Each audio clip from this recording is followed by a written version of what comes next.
Okay, we're trying it. I think, yeah, looks like we're live, if you're asking me or my computer. Thanks for tuning in. My name is Chuck Cassidy. If you don't know, I have a school bus. I live in it. I make videos about converting buses into tiny homes. And right now we're coming live from my shop here, my little house in Denver, Colorado. As always, you guys are my quality control team. So if things don't sound right, oh, I should turn this heater off, huh? If the audio's not good or the video's not good, drop a thing in the comments so I can make it good, because I want it to be good for you. And we'll jump into it and start talking about things. My microphone is hanging from a chain, so if you hear clinking or something, let me know and I'll make a revision to how I have that installed on my body. But first, before we get started, I'm going to take a look in the chat zone, okay? And we'll see what people are doing, where they're tuning in from. I'm pretty excited. We've got some fun stuff to talk about. Last minute edition because it's pertinent to what I'm doing right now. So I thought I'd cover some tips and tricks for installing mini splits, some tools that I really like that I think you will find beneficial should you choose to embark on that wonderful journey of installing a mini split by yourself. And yes, you can do it. It's not that hard. Save your money, right? We're here to do it ourselves, dang it. Okay, sounded good, looking good. Okay, nice. So let's hop in here. Let's see what we got. I ask everybody, as always, where they're tuning in from, and I'm always curious to see what the deal is. Now, what do we got? Oh, Lake Almanor. Oh, Rob, what's up? Hey, I was just up there. Well, I say that now. That was now many months ago that I was out helping Rob on his RV. We did a solar install up there. Yeah, he's ready to have me back again. We got Connecticut, Springfield, Massachusetts, Indianapolis. Talking about go Irish, I'm Irish. I'm half French, but the remaining bit, the majority of that is Irish and British. Super white. But hey, what can you do, huh? Central Michigan, all right. GK, you're saying that YouTube is not notifying you of my lives. Well, that's really frustrating. When you subscribe to my channel, for anybody, if you click the bell icon, it will notify you when I do these. So maybe that'll help things for you. We got the Painted Buffalo. What's up, Jess? So good to have you in here. Gosh, we gotta hang out sometime. I'm telling you, I gotta find some time and get down to your awesome homestead and just see what's going on down there. It seems like a hub of awesome activity. Okay, everything sounded good. Okay, we got people from where are people joining us from? Lower Central Michigan, great. Arvada. I'm thinking you're saying Arvada, which would be Colorado. We got Oklahoma, that's a big state. Calgary, Alberta, so we're officially international for those of you keeping score at home. Tampa, Florida, that also might be considered international. Kansas, Richmond, California. Here we go, Connecticutter.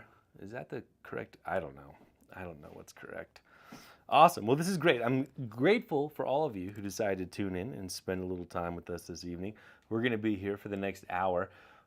Basically, the format is I will probably riff, ad nauseum on many topics, usually prompted by the questions that you put into the live chat there. So if you got a question that's eating away, you drop it in there. At a certain point, I will pause the fun that we're having and talk about the tool du jour of the day, which in this case, we've got, I'm looking right at them, we got 3 of them. So, and maybe 4 or 5. Yeah, maybe 5 tools of the jour of the day. So that'll be fun. And if you're getting ready to do your mini split install, you're definitely not going to want to miss those tools du jour. Let's talk. Okay, let's see. Here we go. Start dropping, if you got some comments, whatever, questions, start dropping them in the chat. I'll give you a little fill-in on what's going on with me. Me and my bus. My bus is in Portland. I'm in Denver. I'm about to fly back out to my bus in Portland, Oregon. War-torn Portland. Ugh. And I'm working on an awesome project out there. I roughed in all of their electrical a couple of weeks ago. got them set up as best I could for spray foam. And while I've been gone, hopefully I think the spray foam is going in tomorrow, which is exciting up there. And then I will come back up there and start work again on Monday. And we're gonna take that rough mechanical that I did, which was roughing in all of their electrical and data and things like that. And we will finish things. And when I leave there, they will be hopefully at a point to where they have all their drains and fresh water lines and everything like that installed, their water heater, have their tanks, the fresh and gray water tanks installed, and also their water heater. And probably some other things I'm not thinking about. Oh, the propane tank. I don't know if I said that. And this is all going to be documented on a series of forthcoming videos. So I know you've all been patient, whatever. Just don't count on me for anything to be punctual with the YouTube world, because my life right now these days has just been really good at interrupting. But I do have like 5 videos that I've started filming.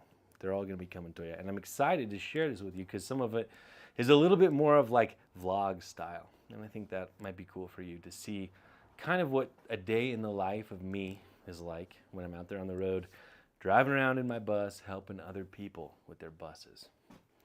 Seems fun, seems topical. Nice, we got James and the bus, or just bus coming from Colorado Springs. John McGurk, howdy.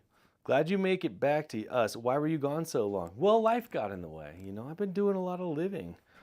Been hanging out on boats, spending a lot of time with important people who just haven't been proximate to a lot of my bus projects. And I've also just been doing a lot of bus projects that I didn't, really feel like sharing for one reason or another. It's a pain in the ass between you and me to document this stuff. And as much as I want to teach you all, a lot of these projects haven't lent themselves very well for teaching opportunities that would be applicable to a lot of people. A lot of weird custom one-off jobs. But like I was saying earlier, I've got some videos coming up here soon that I think you're all going to find very informative. And my intention is to have a stockpile of footage and really get back in the stream, the slipstream, the stream, the flow, whatever, of things, so we can keep things moving, Santiago, what's up? Hey, good to see you again. What's the best way to distribute the weight? I remember you mentioned having math formulas for it. No. I don't think I have any formulas. I mean, when we're talking about distributing the weight, right, you want to distribute the weight. In general, okay, the lower you can keep the weight, that's always going to be better in terms of how the bus feels going down the road. You want to keep that center of mass as low as possible. Also, keeping the weight centered between the frame rails as much as you can is also a very good best practice. Other than that, there is no formula, right? Other than comparing the weight of the shit you add on one side to what you add on the other side and trying to keep it as balanced as possible. But keep in mind, okay, these buses, they were designed to transport children, and kids, you could just assume an average of 100 pounds per. It's probably more than that. Not once in my career as a student riding school buses or my career as a bus driver driving buses were we ever warned or instructed, right, to change the way people were sitting for weight management. And I think that is definitely something to consider. These buses have a wide tolerance for differences in weight side to side. So just do your best and keep in mind the bigger the bus, the less that stuff is going to matter, right? Because it's kind of proportionate. If you got a short bus, keeping things as evenly distributed as you can is always going to be better and more important and have more of an effect than on like a 40-footer, a difference of a couple thousand pounds left to right on a 40-foot bus versus a 20-foot bus is going to be pretty significant. So no formulas. I wish I had formulas, but there really aren't any, James, you're asking if I got the HRV setup going, and no, I haven't yet. I'm still saving my pennies for that one. For those of you who don't know, an HRV or an ERV is a heat recovering ventilator or an energy recovering ventilator. What it does, pretty amazingly, is it allows you to bring in air from outside and exhaust inside air to outside. And in doing so, it has a medium or a substrate, some piece of technology.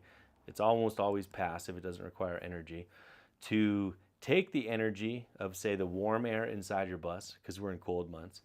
You're exhausting warm air, and as that air goes out, the incoming cool air to replace it picks up the heat so that you don't have a drafty sensation. And I very much am convinced that to have the healthiest indoor air quality on a bus or any tiny space, or any space for that matter, is to have a high amount of air exchange and air turnover inside that space so that none of the chemicals released by your building materials or your activities are going to build up in there. And one day I will do a video announcing my findings with this air. It's like an air quality sensor that I have. You'd be surprised how bad the air quality can get and how fast it can get bad inside a bus.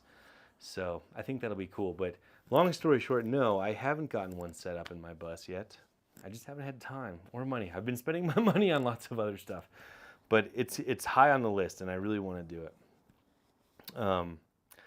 Argentina in the house. All right, 184 conversion. Travis J, do you use a torque screwdriver for electrical terminals?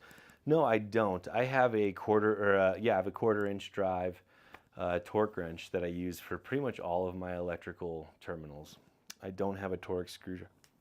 A torque screwdriver, but that would be awesome, and it would be handy. I think I've got a pretty good feel for things. The biggest danger usually in tightening screwdriver type electrical terminals, under torquing is a big problem, but whatever, let's assume you want to get it tight. Over torquing and then breaking the terminals, because a lot of times they're plastic, the housing, and so it's easy if you're hitting it with an impact driver or whatever, it's easy to break those.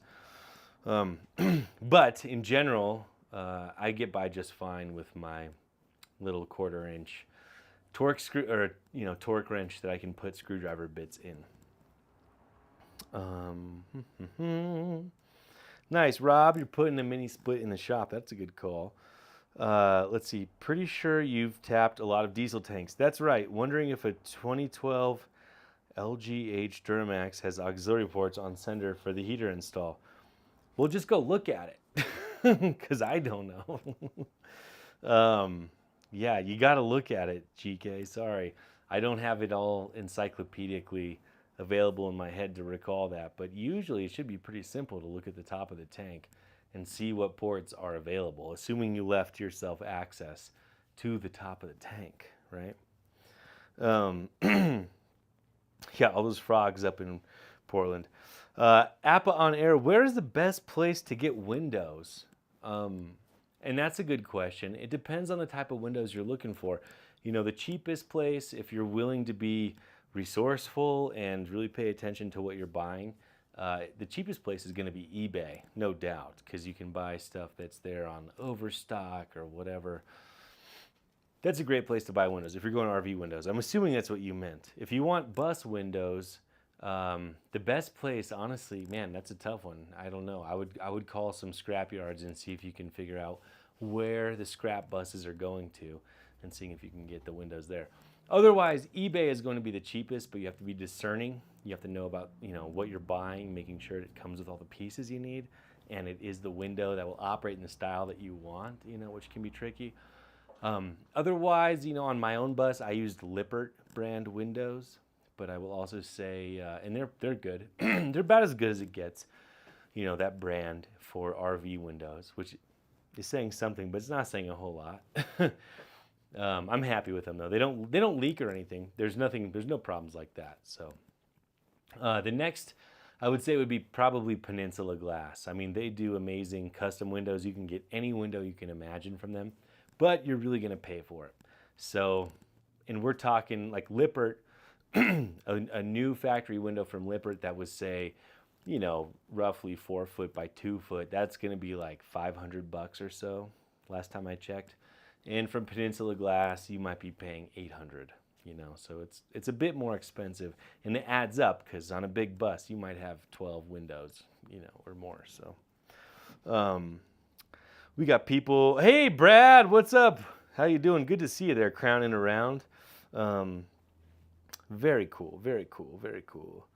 GK, oh, you already watched my videos on heater installs and tank taps. So yeah, so I mean, just take a look at the top of your tank and see what ports you got. You know, I don't know what you have.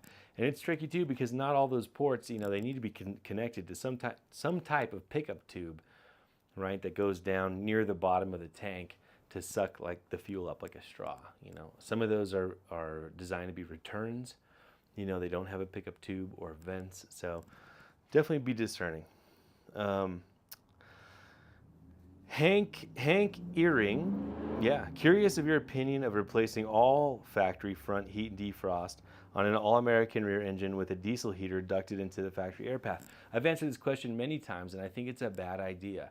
The main reason I think it's a bad idea is that you're never going to approach the same number of BTUs of heat output that you'll get from a diesel heater. That's the main one. The other one is that diesel heater, you're really going to be disappointed by the amount of airflow it can generate compared to what your bus came with from the factory. So a lot of people want to do this. I never advise them to do it. And let me give you some numbers to put that in perspective. Bear with me though. I think my palate is getting dry. It's that time of year here in Denver. Shit, it is just so dry. So those stock heaters, right, that come in the front of pretty much every bus, the one to the left of the driver or under the dash, those are typically in the 90 to 120,000 BTU range. And a BTU is a measure of heat output, okay?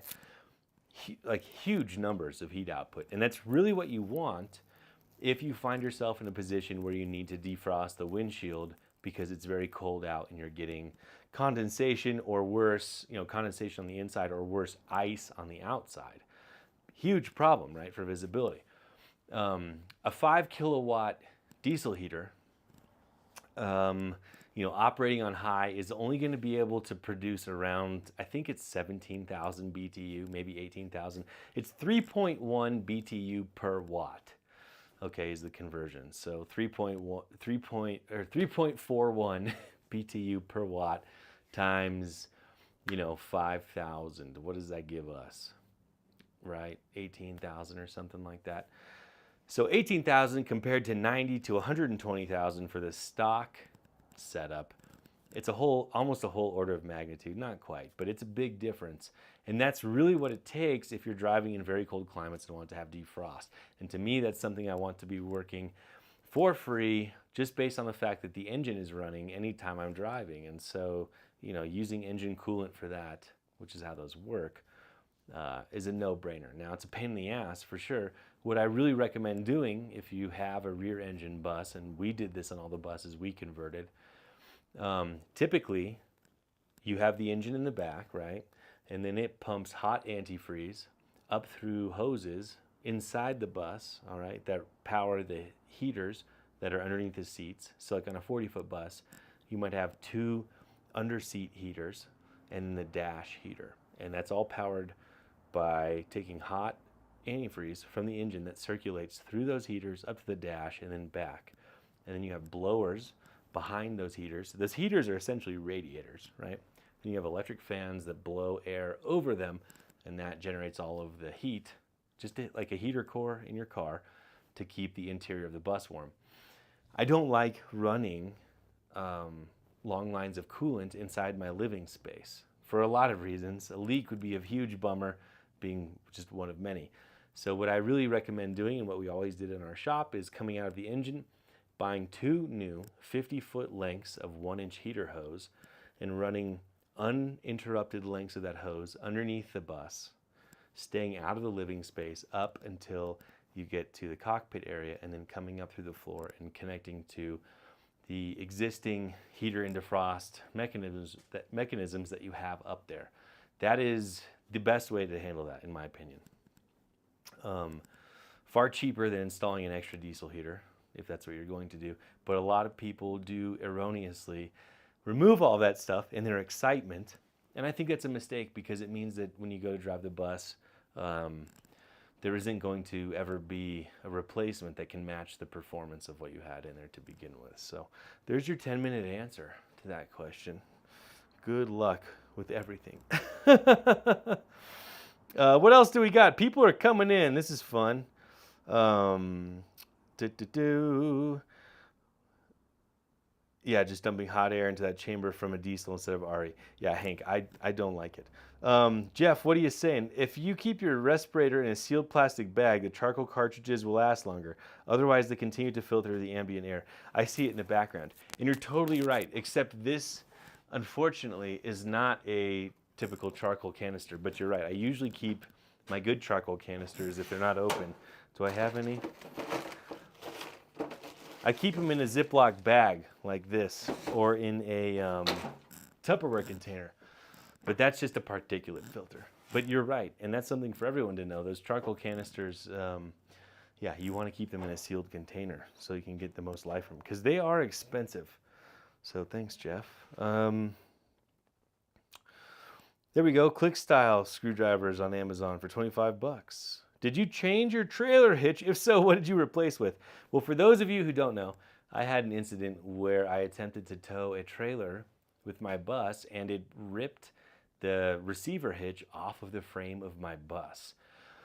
I have replaced that hitch with the exact same one that was on it after determining that the hitch, or that the trailer I was towing had to have been about double the rated tongue weight capacity of what that hitch could handle. And from then on, I've just decided I'm not going to tow anything if I don't know the tongue weight of it, unless it's very light. So I put the same one back on. I've been flat towing my Honda Element all across the country with no problems, which is what I would expect. I mean, that trailer hitch was rated to 4,000 pounds. Or sorry, it was a class 4, rated to 10,000 pounds. The tongue weight rating was 1,000 pounds. And that's a huge, I mean, that's a lot of weight. So I'm not planning on towing anything that will exceed that anytime soon.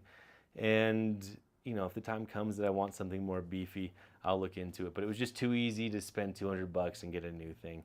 I'm pretty confident that the failure mode was just the fact that that trailer was easily double the tongue weight of what I thought it was, and what the receiver hitch was weight rated to. GK, there's no access to the top of the tank and it can't be viewed without dropping. No worries. Thanks anyways. Yeah, that's a bummer. On some buses, you know, there isn't a little plate in the metal floor pan, you know, that you can remove to get to the top of the tank. And that's a huge bummer. So if the only way to get to the top of the tank is by dropping it, bummers.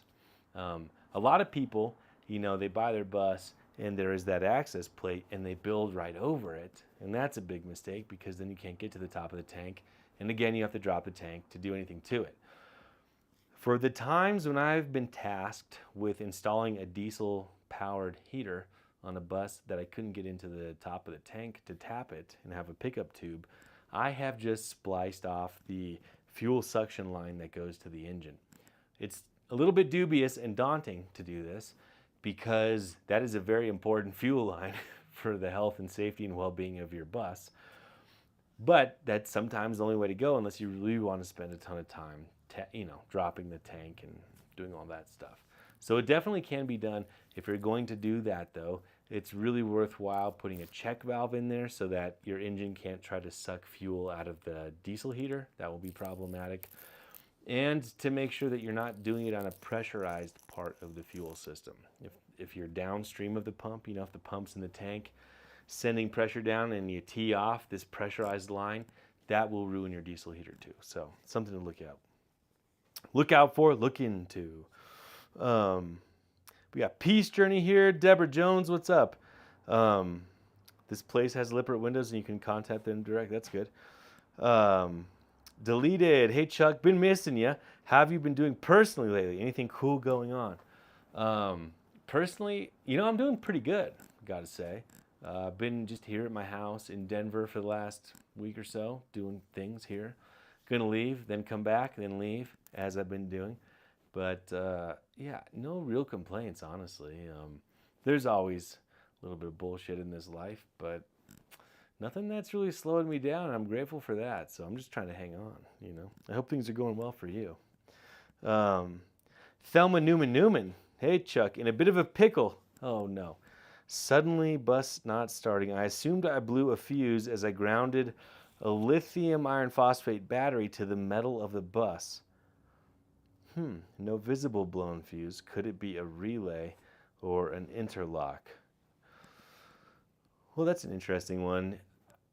So if you had a battery, I'm assuming it was like a house battery or something, and you grounded it to the metal of the bus, if you're connecting the negative of the battery to the frame of the bus, that shouldn't matter at all. Not one bit, actually. So I don't think it's that. Unless it sparked or something, and if it did, then maybe it was the positive of the battery that hit that part of the bus. Not sure. I would need to know a lot more about what the year, make, and model of your bus is, along with the engine and things like that, because there's a lot of things that would keep a bus from starting, depending on those answers. But I've never heard of grounding a battery to the chassis of the bus as being a source of a problem, an interlock problem. The number one things to check if your bus isn't starting and you don't know why, like not even turning over, not even like just click, click, click. Look for an interlock, a starter interlock somewhere. It's usually on the back door, where if the back door is shut, a lot of times there's another lock to lock it, so you can't open it from the outside. That needs to be unlocked, because they don't want you driving the bus with the back door locked. In the event of an accident, how are the kids going to get out? So I can't start the bus unless the back door is latched but unlocked. That's a big one. If you have a wheelchair door, right, that door probably needs to be closed. The wheelchair might need to be fully stowed and have a sensor that detects that. Always make sure the bus is in neutral. There's a lot of things there. And lastly, double check that your batteries are fully charged. People are like, oh, my batteries are good, and they're not good. And just checking the voltage a lot of times isn't enough to know if the batteries are good or not. So I would start there. But again, I don't have more information about your bus. So but those are good starting points. Pretty general, they apply to everything.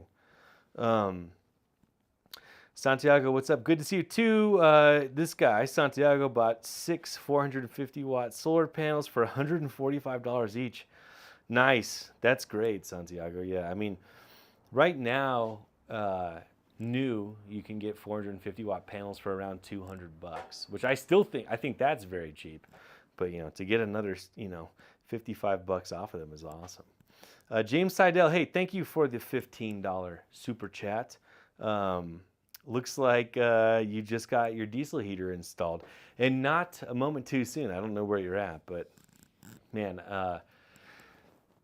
the seasons are turning, and there's always something exciting to me about the first time I fire up the diesel heater in the bus, or back when I had a fireplace, built the first fire in the bus. It's like a real change of seasons, and it's fun to feel the bus shift from being a place that keeps you cool, and dry in the summer, to a place that keeps you warm and dry in the winter. And I love that. And it just makes me want to get some mulled wine and hang out. I don't know. You know that cozy fucking feeling. I would say pumpkin spice, but that's not my style. But thanks for the super chat, James. I appreciate it. And glad to help you, and I hope that the diesel heater works well for you. Knitting Elephant. Okay, all right. I've heard you talk about the solar panels. I have talked about the solar panels. And I was wondering if there is a difference between the panels on a house and the panels on an RV. If so, could house panels be used on a bus build? They sure can, and that's what I recommend. High quality residential panels are going to be cheaper, generally speaking higher performance, and just as reliable as anything marketed for the RV segment. They're all the same. They really are.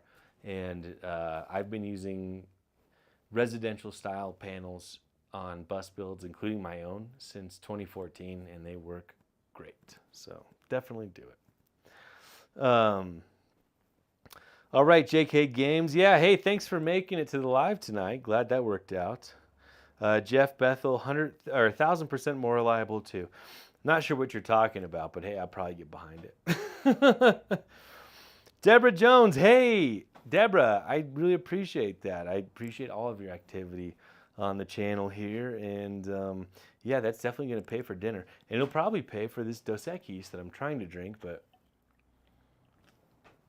I can't seem to get around to because I'm just talking so much.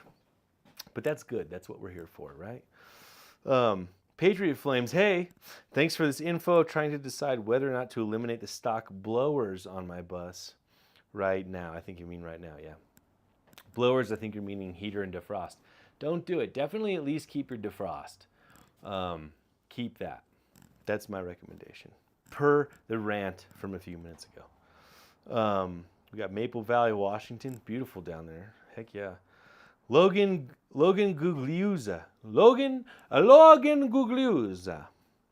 Have you found any decent brands for security 360 / side view cams? They're all pretty much shitty. Yeah, Logan. And like, people are always asking me for rear view camera recommendations. And my method has always been to go on Amazon and buy what seems to be the best with the best reviews without being crazy expensive. And that's worked out pretty well. They're all disappointing. The really good ones, you know, if you want really good stuff, you're going to be spending well into $1,000. And I don't even know if those are any good anymore. There is a company called Wolfbox, which I actually did. They sponsored a video of mine. They gave me $500 and a rear view camera a few months ago. It was last year. To do a review or make a little ad about their cameras. I do have to say, Wolfbox has the highest, I mean, it's crazy. Their cameras are so much better. The highest resolution cameras. But at the time, they only had a camera that had a camera that took the place of your rear view mirror. So you strap it to it. That's fine. And then it had a front-facing camera on the back of that, and then a wired camera that you would put in the rear.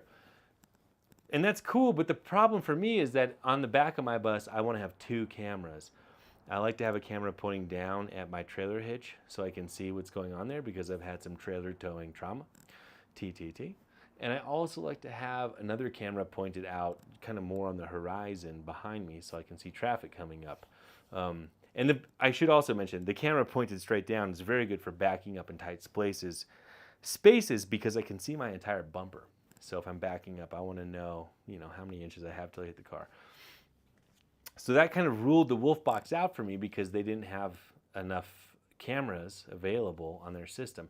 Well, they just came out with the 3-camera system, which means that they have the 1 camera on the back of the rear view mirror unit, facing forward always, and then 2 additional cameras you can add to it. They're expecting you to put the extra camera on the front bumper, but for me, I would put it on the back. And I think it would work, but I was very impressed. It had good resolution. Unfortunately, at the time, it just wouldn't work out with my style. Some people want to have side cameras. Wolfbox doesn't make a side camera model or anything like that. So, the Wolfbox stuff honestly does seem to be pretty good. Other than that, really,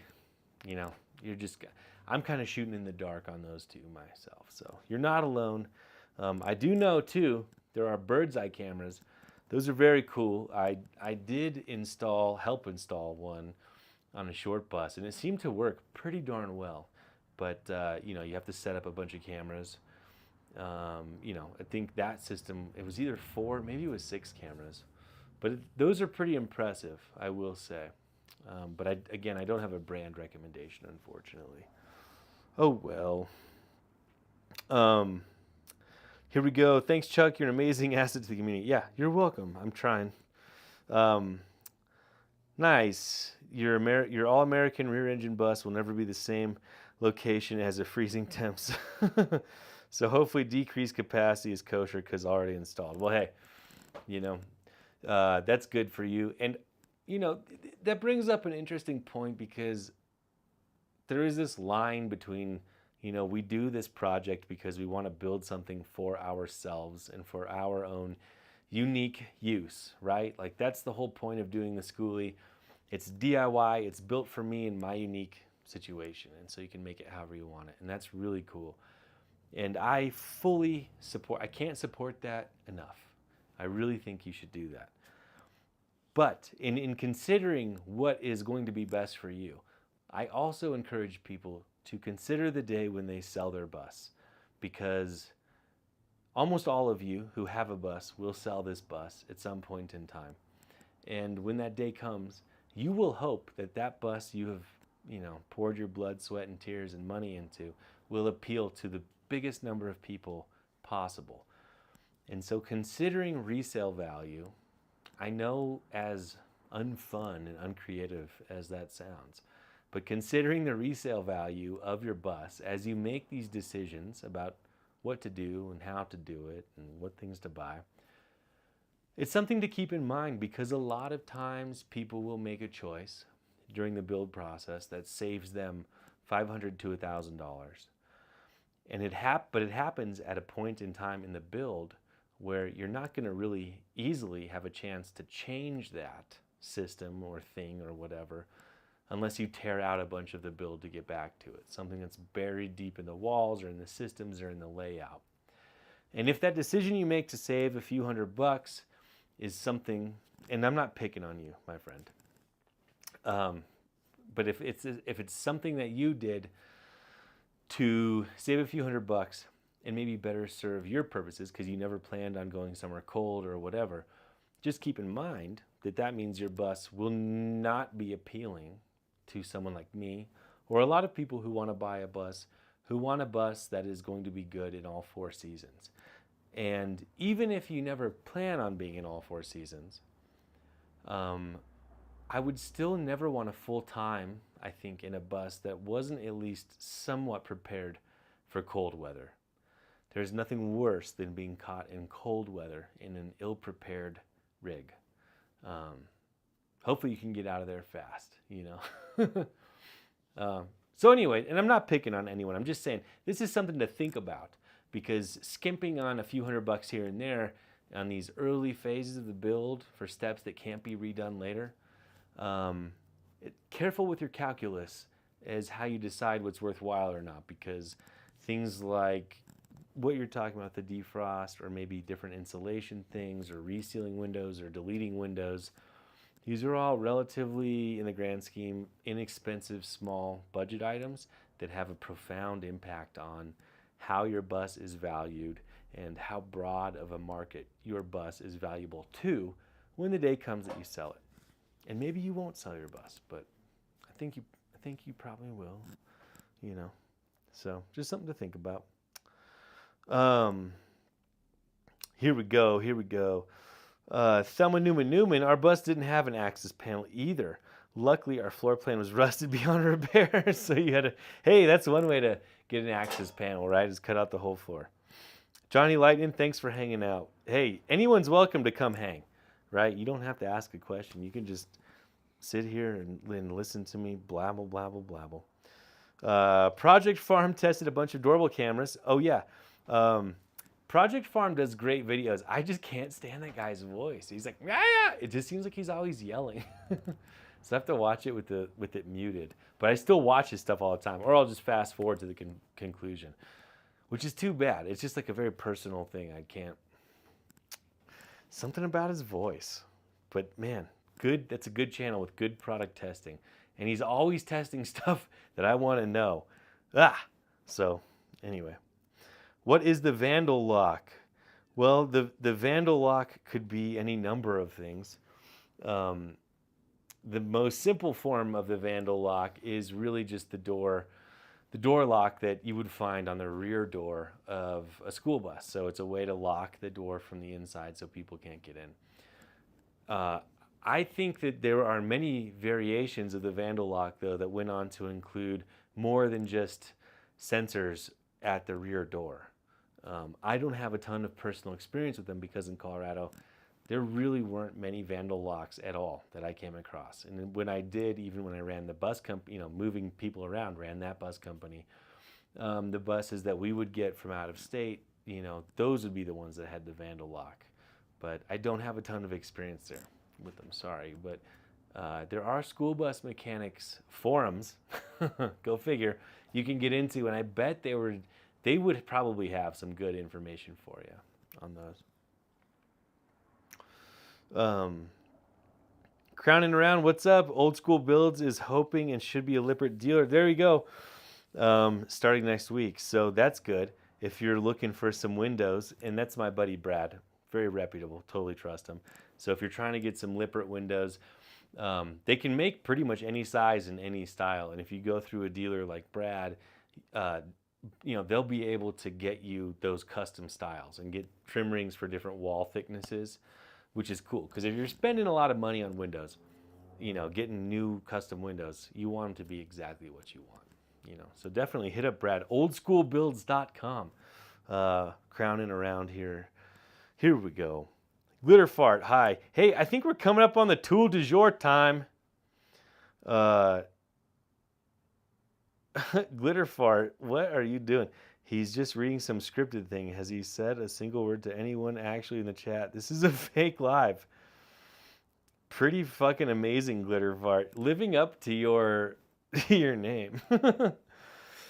Well, I guess this will prove that it's probably real. I suggest, in your browser window, clicking the live button on the viewing thing on the little bar that indicates the progress in the live. Click the live button and that'll bring you up to the future. Welcome. I guess, okay, so while Glitter Fart catches up with us, let's go ahead and hop into the tool du jour, everyone's favorite segment. And tonight we have a special theme, which is mini split installation. And that's something that I'm doing right now up in Portland. For those of you who don't know, mini split is a type of heat pump designed for climate control and indoor spaces. We use them on buses because they are extremely efficient for turning electricity into cold air in your living space. And conversely, for turning electricity into hot air in your living space. Very cool. They have an outdoor unit with a compressor and an indoor unit with an evaporator. And when you install them, if you do the DIY model, you will come to a point where most likely you will need to make flare connections on the refrigerant tubes. So for the uninitiated, you have the indoor piece and the outdoor piece, and there are two lines that connect them. There's a small diameter line and a large diameter line, and they're made out of copper. It's malleable copper that once you cut to the length you want, you then have to put a flare on the pipe. So the pipe is like this, and then you need to flare the ends out, like, wha! And that fits over a tapered fitting, and then a nut goes over it, and that gets you a nice high pressure seal. Doing a flare connection is definitely within the realm of the average DIYer, and don't be intimidated by it. But as someone who is a professional, I've installed a lot of mini splits. I've made a lot of flare connections, because not only do you use them in a mini split, you also use them on a lot of propane fittings. 3/8 inch flared connections are kind of the industry standard for propane connections in the RV world. So you will find yourself making flare connections all the time.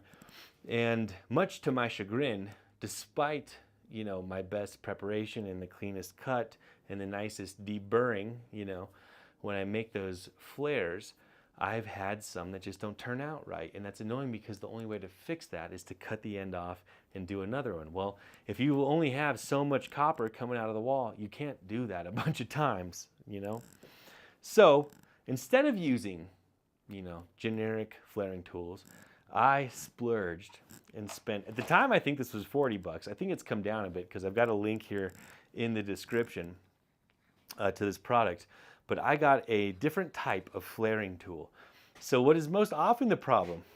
Visualize with me a pipe, okay? This is the end of the tube, right? And when you go to put your flare in there, it's really just a wedge.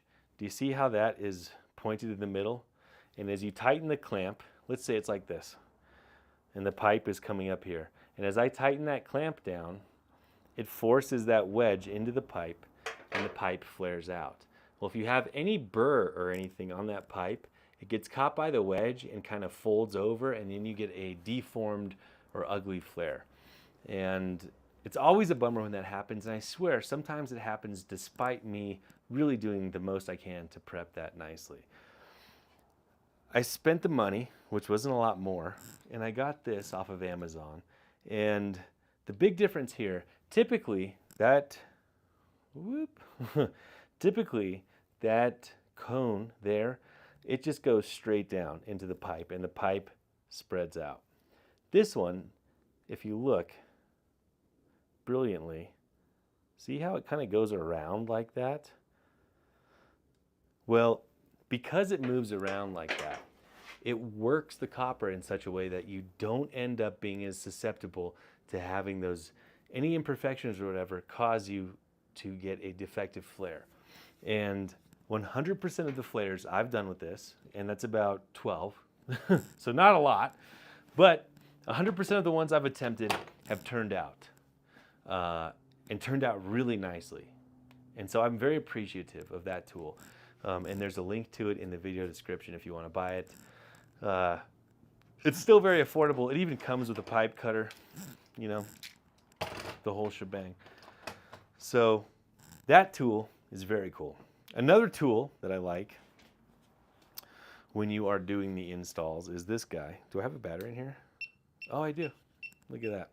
So this is a refrigerant gas focus. This is a refrigerant gas gas detector. And you can adjust the sensitivity here, okay? And when you are first pressurizing the system, you can put this probe around all of your connections and it will tell you if you have any leakage. And that is very useful because this will detect leakages that are very small. And it has definitely saved my butt a couple of times where I had a couple of connections where I didn't have a good seal on them and I was able to locate them and fix it before I lost too much refrigerant because of this tool. There's a link to it. There are more fancy tools. This one's old. I've had this, boy, I think I've had this like 5 or 6 years. $30, right? Not a big deal. But now they have fancy ones with displays. I'm sure they're probably good too, but this guy has really proved to be worth its salt, if it was made of salt. Coming up next, not a tool, okay, but this is a sealant. I've used a bunch of this. As you can tell, it's really disgusting. Nylog blue. I put this on the flare faces of my flare connections, and it's a sealant, just another line of protection there to help prevent any refrigerant from leaking out. That is, you know, most of the problems that I've come across on these, and a couple of them have been ones I've installed, is that those flare connections and the vibrations, whatever, they can leak sometimes. And I've only had it happen twice, and both times it was as simple as disconnecting them, cleaning them, and putting some new sealant on there and really, you know, making sure things were good, doing a vacuum test, and that fixed it. So still not sure what the real issue was, but but it can happen. And so, you know, every little bit that you can do to make sure that those connections have the best chance. Keep in mind, these mini splits weren't meant to be used on the road in a vehicle, which is a little bit of a, it's a much harsher environment, you know, than they would have sitting on the wall in your house. So things really have to be done well for them to live up to their, you know, performance expectations and durability that we're all hoping for. So I would definitely recommend the Nylog blue. Last two things, there's nothing special about these except for mine are very dusty, but you know, if you're doing the mini split install, you're going to need this here. This is a vacuum pump from the great almighty Harbor Freight. Like incredibly dusty, but hey, I use it twice a year. Most of the time I'm getting a vacuum pump wherever I'm at.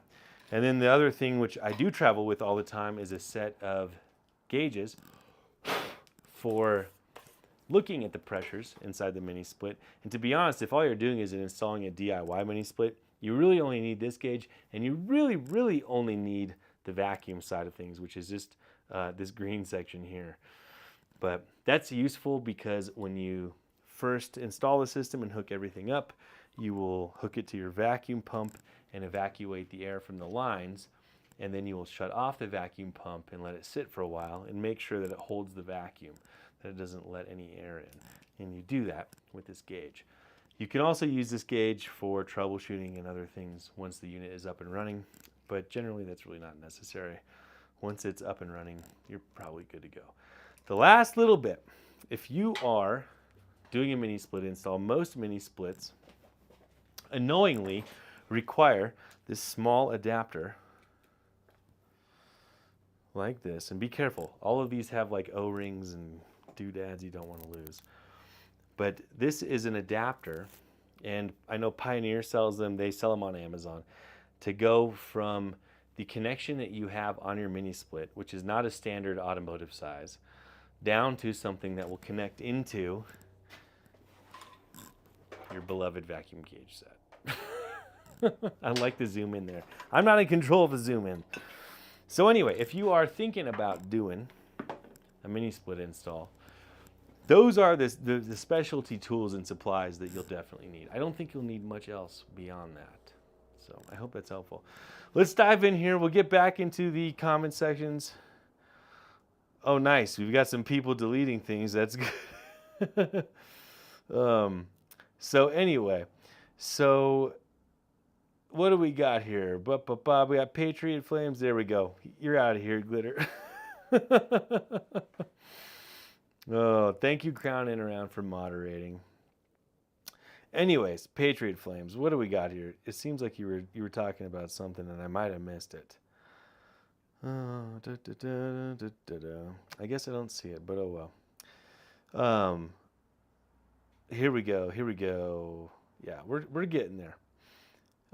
Side cameras. James, you're saying side cameras are overkill. I also tend to agree with that, but I also, I learned to drive a bus just relying on the side view mirrors, which are enough if they're adjusted properly and you know what you're doing. So I'm very much of the same mindset. I'm always looking for a reason not to drill a hole in my bus to run another wire,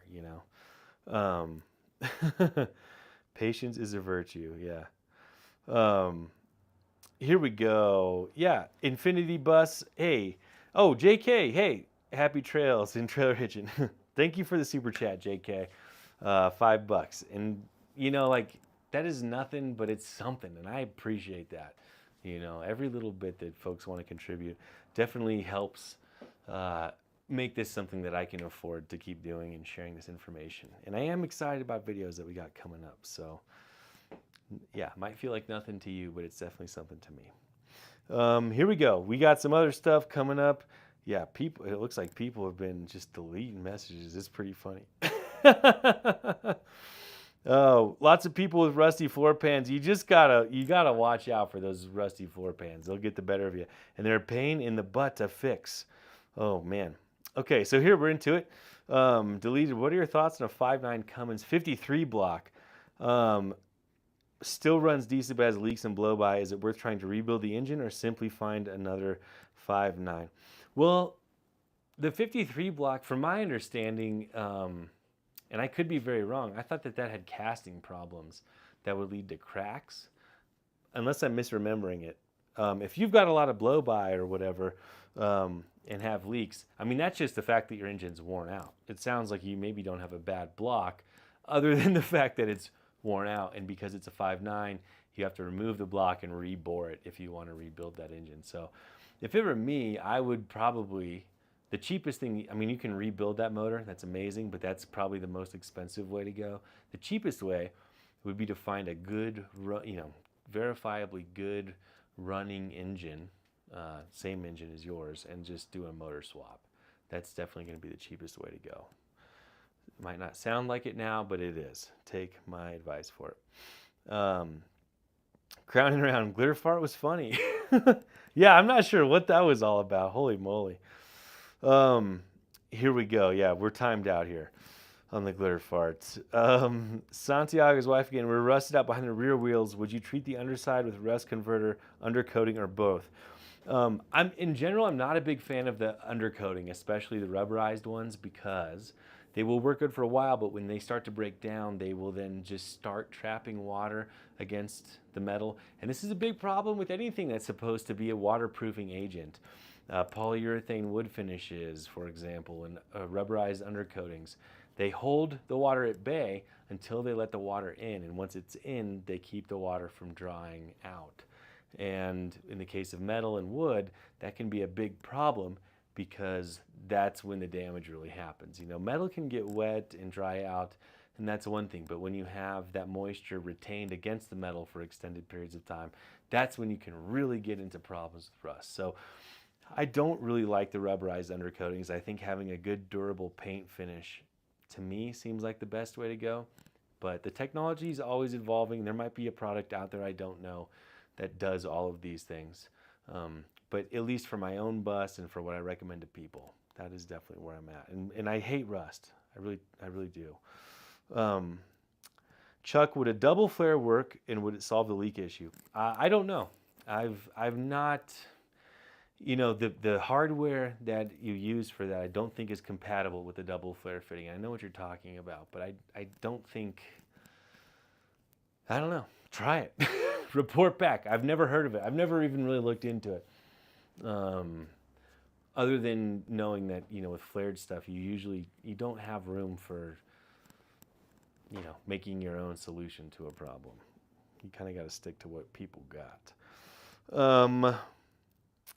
Here we go. Everything is good here.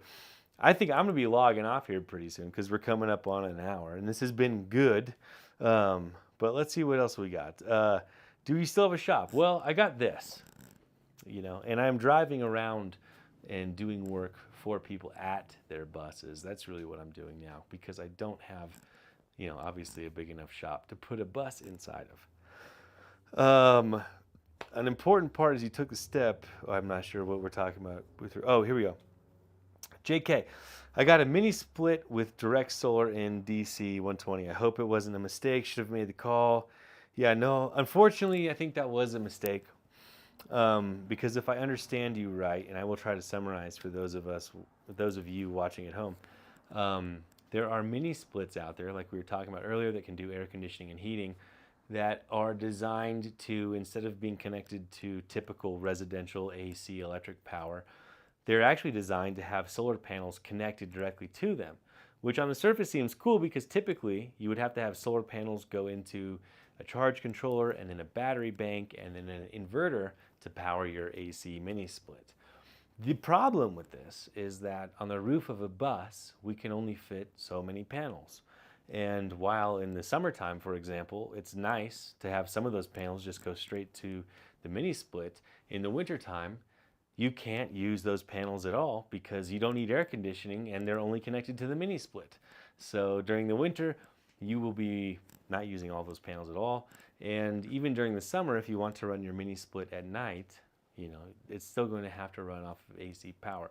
So your best bet, and this is in general, not just for mini splits, if you're going to have a solar array on your roof, it's best to have all of those panels go into the battery bank to harvest all of that energy into one place where you can then decide how to spend that energy by powering individual appliances and things later on as your situation and needs and everything develop, So I would definitely not use that mini split and buy a conventional mini split and reallocate those panels for the rest of your bus if it's not too late. And even if it is too late, I still wouldn't install it because that's going to be a real big limiter for you in your enjoyment of the bus. So, all right, I'm going to answer two more, then I'm out of here.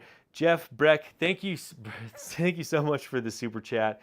You got the roof painted, that's awesome. Going to get the solar panels on that RV, that's great. And here we go, crowning around. Double flare is always better if done correctly for high pressure systems. So there we go. So give it a shot and report back to the group, the class, and tell us how that goes. Because, and this is not a common issue, I will say. Like in all of my mini split dealings, I think there's maybe been 4 or 5 times that this has come up. And there's been a lot of mini splits and flare connections that I've made in my life successfully. So there we go. When navigating your schoolie, what app to use for maps? I just use Google Maps, unfortunately. And what else? Is galvanized steel as well? Yes. So galvanized is galvanized and then it's annealed afterwards. And that makes it easier to bend and it kind of opens up the structure of the surface finish of the metal to be easier to paint.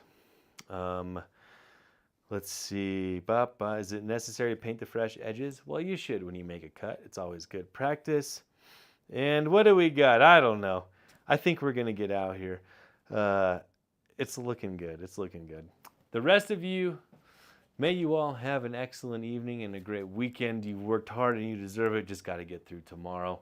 And we'll see you here, or I'll see you somewhere else next week, which I think will be next Thursday. All right. Take care of each other. Have a great week. We'll see you later.